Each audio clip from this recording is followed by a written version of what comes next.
Finally 10th के exams cancel हो ही गए। बहुत से बच्चे बहुत खुश हैं। अरे यार मेरे को इतनी खुशी हो रही है ना। गवर्नमेंट ने फर्स्ट टाइम इतनी अच्छी डिसीजन लिए और मेरे भाई लोग भी बोल रहे हैं मेरे को कि तू बहुत नसीबदार है। लोग मेरे से जेलस हो रहे इतनी अच्छी बात की। और बहुत से तो पेरेंट्स भी बहुत खुश हैं। एग्जाम जो कैंसिल किया है ना, इस सरकार ने बहुत अच्छा किया है। लेकिन हर शख्स इससे खुश नहीं है। I'm feeling so bad because I have done the preparation very well. अब आगे बच्चों को क्या करना है, मैं इस सिलसिले में कुछ बात करूंगा। हेलो फ्रेंड्स, मैं हूं खालिद खान। फाइनली 10th के एग्ज़ाम्स कैंसिल हो ही गए। पेरेंट्स भी बहुत टेंशन में थे और बच्चे भी बहुत टेंशन में थे। डिसीजन आ गया कि 10th के एग्ज़ाम कैंसिल हो गए। शुरू में गवर्नमेंट ने पोस्टपोन किया था, उसमें भी बहुत टेंशन था कि कैसे करेंगे, कब एग्ज़ाम होगा, जून में अगर एग्ज़ाम होगा तो फिर रिज़ल्ट कब आएगा तो न्यू सेशन कब शुरू होगा। बहरहाल बहुत से लोग बहुत खुश हैं, बहुत से बच्चे बहुत खुश हैं और बहुत से तो पेरेंट्स भी बहुत खुश हैं। लेकिन हर शख्स इससे खुश नहीं है कि एग्ज़ाम कैंसिल हो गए। जो बच्चे बहुत ही तैयारी में थे और जिनकी तैयारी वाकई बहुत अच्छी थी, या यूँ कह लीजिए कि जो टॉप स्कॉलर्स थे, उन बच्चों को बहुत मायूसी हुई। They are not at all happy कि एग्ज़ाम कैंसिल हो गए। लेकिन जो कंट्री की अनप्रेसिडेंटेड सिचुएशन चल रही है कोरोना वायरस की वजह से, उसके तहत ये डिसीजन आना ही था। बहुत सी कंट्रीज़ ने मुख्तलिफ डिसीजन लिए हैं। जैसे कि जापान में एग्ज़ाम कंडक्ट करने का डिसीजन लिया है और वो एग्ज़ाम कंडक्ट करके ही रहेंगे। हाँ, यह है कि उसमें कोरोना के तहत उनको एक्स्ट्रा प्रिकॉशंस लेना पड़ेंगे और उसके हिसाब से वो एग्ज़ाम लेंगे। इटाली में सिर्फ ओरल एग्ज़ाम्स के बेस के ऊपर ही उनको प्रमोट करेंगे, वही उनका 10th का बोर्ड का एग्ज़ाम होगा। और फ्रांस में जो कंटिन्यूस असेसमेंट का प्रोसीजर रहता है पूरे साल का, उसकी बेस के ऊपर रिजल्ट बनाए जाएंगे। अपने कंट्री में भी कुछ इसी तरीके का डिसीजन आने का चांस है, either on the internal marks या फिर कोई दूसरी तरकीब जो है गवर्नमेंट डिसाइड करेगी कि किस तरीके से बच्चों को प्रमोट किया जाए। इस सिलसिले में अभी तक कोई डिसीजन तो नहीं आया है, लेकिन चांसेस ऐसे लग रहे हैं जैसे कि इंटरनल मार्क्स के ऊपर या continuous assessment of the students के बेस के ऊपर जो है रिज़ल्ट बनाया जाएगा और उसके तहत ही रिज़ल्ट अनाउंस किया जाएगा। इसके आगे फिर एक और मरहला शुरू हो जाता है और कन्फ्यूज़न खड़ा हो जाता है कि 11th में एडमिशन बच्चे कैसे लेंगे, किस बेस के ऊपर लेंगे, on what basis they will be getting admission in 11th standard. 10th जो है बच्चों की ज़िंदगी का बहुत ही अहम एग्ज़ाम होता है और लास्ट ईयर में देखा जाए तो पिछले लास्ट मार्च से जो कंडीशंस एकदम सामने आई हैं, वो बिल्कुल अचानक अनएक्सपेक्टेड अनप्रेडिक्टेबल कंडीशन सामने आई हैं, जिसमें कि ना सिर्फ बच्चे, टीचर्स, पेरेंट्स, किसी को कुछ नहीं मालूम था कि किस तरीके से हम एजुकेशन इम्पार्ट करेंगे और सडनली सबको ही ऑनलाइन मेथड के ऊपर स्विच ऑन करना पड़ा। ऑनलाइन मेथड जो था वो सभी के लिए नया था, टीचर्स भी नए, स्कूल्स के लिए भी, बच्चों के लिए भी, पेरेंट्स के लिए भी। और फिर हमारे कंट्री में जो रिमोट एरियाज़ हैं, गांव वगैरह में, वहाँ तो नेटवर्क की भी प्रॉब्लम, तो उसकी वजह से भी काफ़ी दुश्वारियाँ। Necessity is the mother of invention, ज़रूरत ईजाद की माँ है। उस तरीके के हिसाब से सब ने बहुत मेहनत की, कुछ ना कुछ रास्ते निकाले और ऑनलाइन एजुकेशन का तरीका बहरहाल किसी हद तक डेवलप कर लिया। और इस एक साल के अंदर बच्चे, पेरेंट्स और टीचर्स सभी they have become very used to for the online education system. अब इस सिलसिले में जो नई चीज़ें सामने आई, उसके साथ में ये भी देखने को मिला कि ऑनलाइन एजुकेशन सिस्टम बहरहाल सक्सेसफुल नहीं है, ख़ास तरीके से लोअर क्लासेस के लिए। हायर क्लासेस में बच्चे समझदार होते हैं, दे नो कि उनको क्या पढ़ना है और किस तरीके से पढ़ना है और क्या उनको हासिल करना है, तो उनके लिए तो वो मेथड यूज़फुल हो सकता है। लेकिन छोटे बच्चों के लिए, ख़ास तरीके से KG, primary and secondary section के लिए क्लासरूम टीचिंग जो है वही इफ़ेक्टिव है। ये तो बात हर शख्स ने रियलाइज़ कर ली है। अब ऐसे में इस साल जो सेकेंड लहर आ गई है कोरोना की, तो उसके तहत सब लोग बड़े कंफ्यूज थे कि एग्ज़ाम कैसे होंगे और गवर्नमेंट जो थी काफ़ी डिटरमिन्ड थी कि एग्ज़ाम कंडक्ट करके ही रहेंगे। लेकिन सीबीएसई हो, आईसीएसई हो या अपना महाराष्ट्र बोर्ड हो, तकरीबन सभी लोगों ने 10th के एग्ज़ाम को कैंसिल ही कर दिया। अभी 12th के एग्ज़ाम का मसला अपनी जगह पे बाकी है, जहाँ पे गवर्नमेंट ये कह रही है कि हम 12th का एग्ज़ाम लेकर ही रहेंगे। अब देखते हैं कि इसमें क्या डेवलपमेंट्स होते हैं और किस तरीके से इसका डिसीजन लिया जाता है और किस तरीके से स्टूडेंट्स इस एग्ज़ाम में बैठेंगे। हमने मुंबई में अपने बच्चों का कुछ एक्सप्रेशन लेने की कोशिश की कि देखें वो क्या फील करते हैं ऑनलाइन एग्ज़ाम्स के बारे में। अरे यार मेरे को इतनी खुशी हो रही है ना।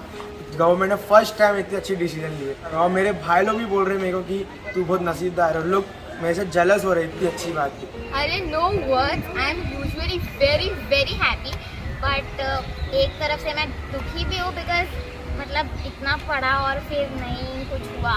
And my mama was like तू भी ना यार, इतना पढ़ के कुछ फ़ायदा नहीं हुआ। तो I am happy and I pray कि 12th का भी कैंसिल हो जाए। I'm feeling very happy because my preparation was not that much good. I'm feeling so bad because I have done the preparation very well. I'm kind of happy क्योंकि I was not that prepared for the exams, maybe for some subjects. So I'm that kind of happy, and also my parents are really happy because our health is first priority. Yes, I feel nervous because I was well prepared for exam. I was very happy. My mother said it should be taken because पता चलता कौन कितने पानी में। Parents was not happy because it was cancelled and I was prepared. I think that the government didn't had any other option, but I could score much better marks and much better percentage when it was conducted, and I'm not really happy if it's cancelled. Exam जो cancel किया है ना, ये सरकार ने बहुत अच्छा किया है, क्योंकि अभी बच्चों की कोई तैयारी तो की नहीं। अगले साल से ही मतलब स्कूल वगैरह सब बंद चल रहे हैं, ऑनलाइन की कोई खास पढ़ाई चल नहीं रही, तो बच्चों के ऊपर जो प्रेशर था, अभी जो एग्ज़ाम जो कैंसिल हो गया है, तो एग्ज़ाम के बाद में अब तो बच्चे थोड़ी और इनको तैयारी करने का थोड़ा टाइम मिल जाएगा।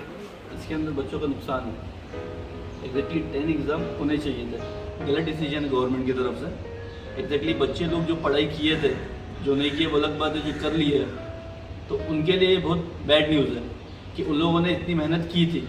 अगर गवर्नमेंट ने कैंसिल किया है तो ये गलत है, इसको कैंसिल नहीं करना चाहिए था। अगर पोस्टपोन होता 1 महीने बाद या 2 महीने बाद अगर लेते तो बेहतर होता। ये देखिए मुख्तलिफ जो रिएक्शंस हैं बच्चों के वो सामने आ रहे हैं। कुछ बच्चे खुश हैं, कुछ बच्चे जो हैं वो कहते हैं कि no I was fully prepared and I was going to score above 90% marks and what not, so many things they are talking. Parents भी इस बात से खुश नहीं हैं कि कोई एग्ज़ाम नहीं हुआ और किसी भी तरीके से कुछ बात सामने नहीं आई और इसी तरीके से बच्चों को प्रमोट कर दिया जाता है। तो इसमें ये कहना मुश्किल है, या यूँ कह लेना चाहिए कि हर एक को सेटिस्फाई कर पाना at this stage is very difficult. हाँ, जो भी हुआ है वो सही है। अब आगे बच्चों को क्या करना है, मैं इस सिलसिले में कुछ बात करूँगा।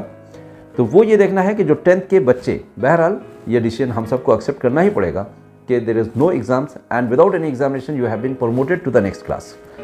अब जो ऑनलाइन सिस्टम का जो पढ़ाई का तरीका है वो भी हम सबको मालूम है कि किस तरीके से है, और आने वाले दिनों में हम नहीं कह सकते कि स्कूल या कॉलेजेस रेगुलर शुरू हो भी पाएंगे या नहीं। तो हमें इसको अडॉप्ट करना है, एक्सेप्ट करना है और इसके हिसाब से अपने लाइफ स्टाइल को ढालना भी है। रह गया सवाल एडमिशन्स का 11th स्टैंडर्ड में, तो पॉसिबिलिटी है कि गवर्नमेंट कुछ नई गाइडलाइंस हमें दे इस सिलसिले में कि 11th में एडमिशन्स किस तरीके से होना चाहिए। और मेरा ज़ाती ख्याल ये है कि कॉलेजेस को जो है वो लिबर्टी दे देनी चाहिए कि वो एंट्रेंस एग्ज़ाम अपने बच्चों का ले लें और जो बच्चे उसमें क्वालिफाई करें वो 11th में अपने साइंस, आर्ट्स और कॉमर्स स्ट्रीम में एडमिशन दे सकते हैं। कुछ इस तरीके का प्रपोजल्स जो हैं सामने आ रहे हैं, या ये भी हो सकता है कोई और चीज़ गवर्नमेंट जो है डिसाइड करे और वो चीज़ सामने लेके आए कि किस तरीके से 11th में एडमिशन्स होंगे। लेकिन ये है कि इस वक्त एजुकेशन सिस्टम में ज़बरदस्त चेंजेस जो हैं वो सामने आ रहे हैं, जिसके लिए हम सबको तैयार रहना चाहिए कि किस तरीके से क्या चीज़ होगी, and we should be very much adaptable. लेकिन एट द सेम टाइम बच्चों को ये समझ लेना चाहिए कि सिर्फ पास हो जाना ही काफ़ी नहीं है। आपने जो पूरे साल ऑनलाइन एजुकेशन से आपने तालीम हासिल की, अपने प्रैक्टिस किए, अपने नोट्स हासिल किए हैं, ये बेकार नहीं जाएंगे।